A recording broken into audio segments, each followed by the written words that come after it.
I never forget this. I'm driving down Highway 80 up in Northern California. This was like in the mid to late 80s. E30 M3 blew right by me on the freeway. And I always thought, that E30 M3 is just the most fabulous car. We never had a lot of money growing up. When I was 17, I was homeless. So I didn't have the means to buy one of those.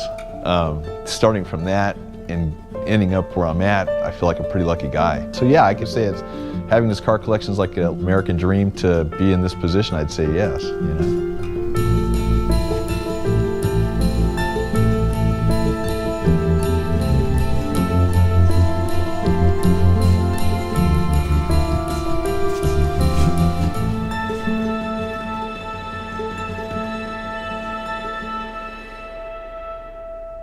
The collection basically comprises of about 45 cars, 55 total with parts, cars, and everything else to support the collection.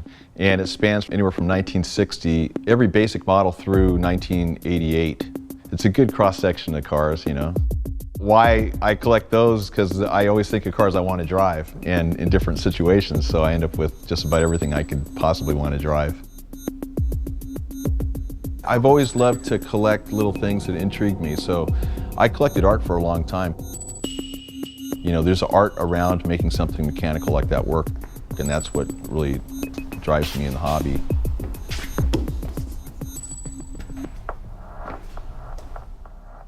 We talk a lot about the cars, but one of the aspects of the hobby that so intrigues me is finding those little bits and those little parts that are so hard to find, you know, and collecting those. I'm more hooked on the treasure hunt than I am on just having it sitting on a shelf, obviously. That's what kind of keeps you going. It's the people, it's the cars, it's just kind of everything about the whole activity that feeds on itself, you know? His soul is BMW, I believe. We all make fun of him and say it's a disease. Yeah, but it's a passion of his. My shop manager, he's like my little brother, you know? He's here full time and he manages the collection. And so when we look at restoration now, we're not looking so much at restoration as we're looking at preservation.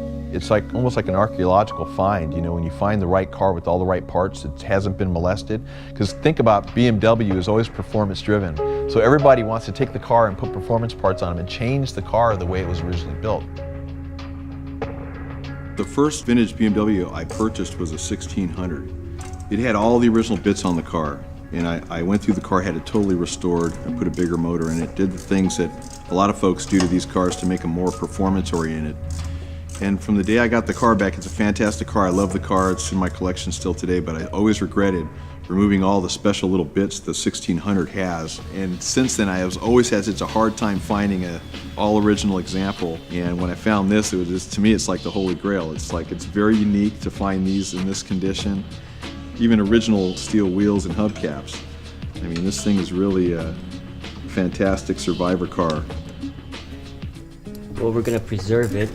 We're gonna drop the engine, transmission, subframe all down at once, put everything 100% mechanically sound, put it together, make a driver out of it. I know how I am, what car I had when my son was born. I know when I was a kid and my uncle took me to school, you know, riding in the car.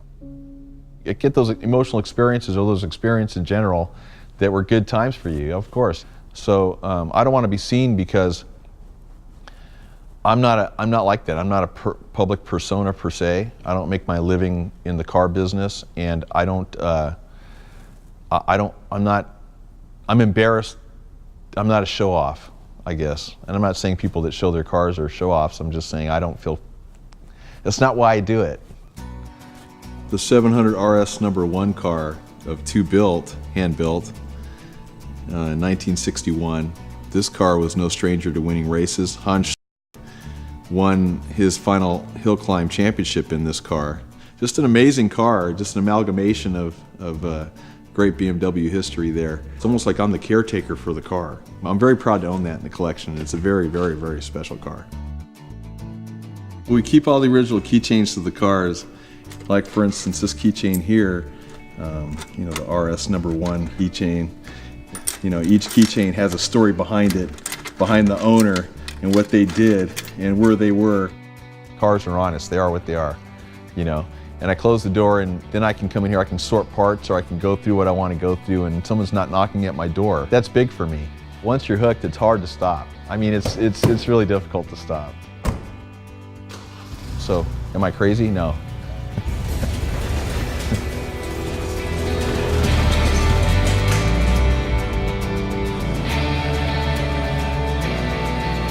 I buy the cars because I want to enjoy the cars, not just from a visual perspective, but also from enjoying driving them.